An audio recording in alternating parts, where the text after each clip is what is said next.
This video is sponsored by Visible. The Samsung Galaxy Note series is one of the tentpole Android launches of the year, and 2020, weird as it may be shaping up to be, is no exception.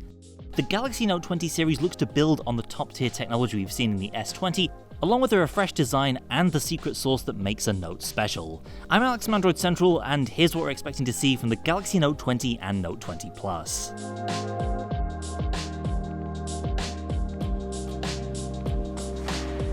So Note 20 leaks are becoming in a slow trickle over the past couple of months. And first, the basics. As in previous years, we're expecting the Note 20 series core hardware to be similar, but not necessarily identical to that of the Galaxy S20, which likely means a Snapdragon 865 processor in the US, Korea, China, and some other markets. In Europe and other markets that got Samsung's own Exynos 990 in their Galaxy S20 variants, expect a new and more efficient Exynos 992 chipset to power the new Notes based on a more power-friendly 6nm process. That's based on a new report from ZDNet Korea, and such a move would echo what Samsung did last year with a slightly refreshed Exynos chipset for those countries.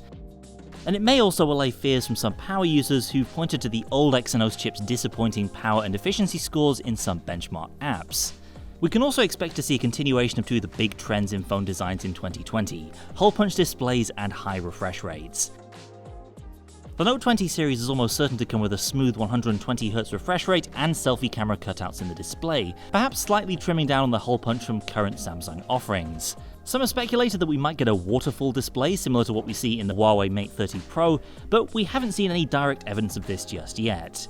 Instead, based on the track record of the past 9 years of Notes, expect to see something along the lines of a Galaxy S20, only slightly bigger and slightly boxier.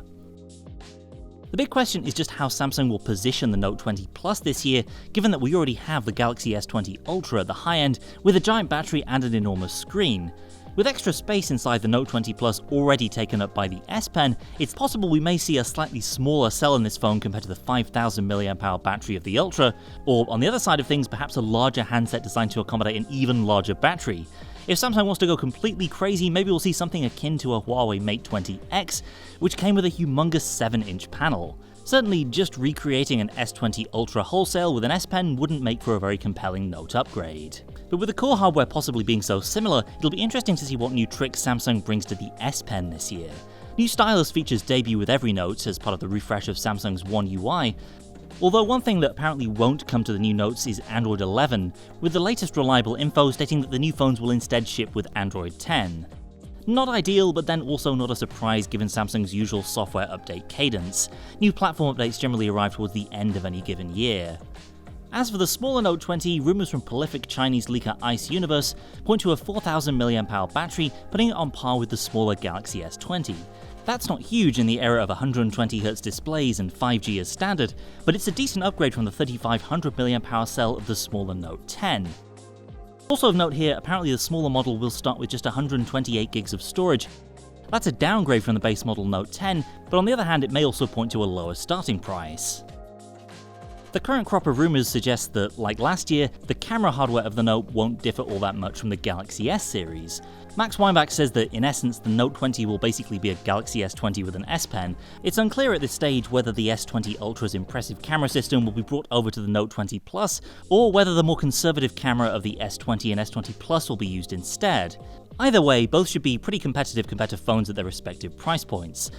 And speaking of price, in the move that should surprise nobody, the upgrade to 5G connectivity as standard and a pricier Snapdragon 865 chipset are likely to make these the most expensive Notes yet. Don't be surprised to pay at least $1,200 for the base model Note 20 Plus if you're buying outright. As for the smaller model, somewhere around the $1,000 mark is probably a reasonable expectation. If you're gearing up to spend that much money on a phone, chances are you'll want to save on your wireless service, which is where today's sponsor comes in. This video is sponsored by Visible, a wireless carrier with no annual contracts and no hidden fees that runs on Verizon's 4G LTE network. With Visible, you get unlimited talk, text and data, plus a mobile hotspot for just $40 a month. And with Visible's Party Pay option, you can save even more. Unlike a traditional family plan, you can link up with anyone to join your party. Friends, family, even strangers. And parties of 4 pay just $25 a month for the same unlimited plan. You can bring your own phone to Visible or choose from their available devices. Join the phone service of the future at the link in the description below. Overall then, no huge surprises just yet for the Note 20 series based on what's leaked so far. There's still time though for Samsung to drop some revelations on us ahead of the phone's expected August 2020 release date. Let us know in the comments what you want to see from a next-gen Note, and subscribe so you don't miss our eventual hands-on coverage when it drops. Thanks for watching, and I'll see you next time.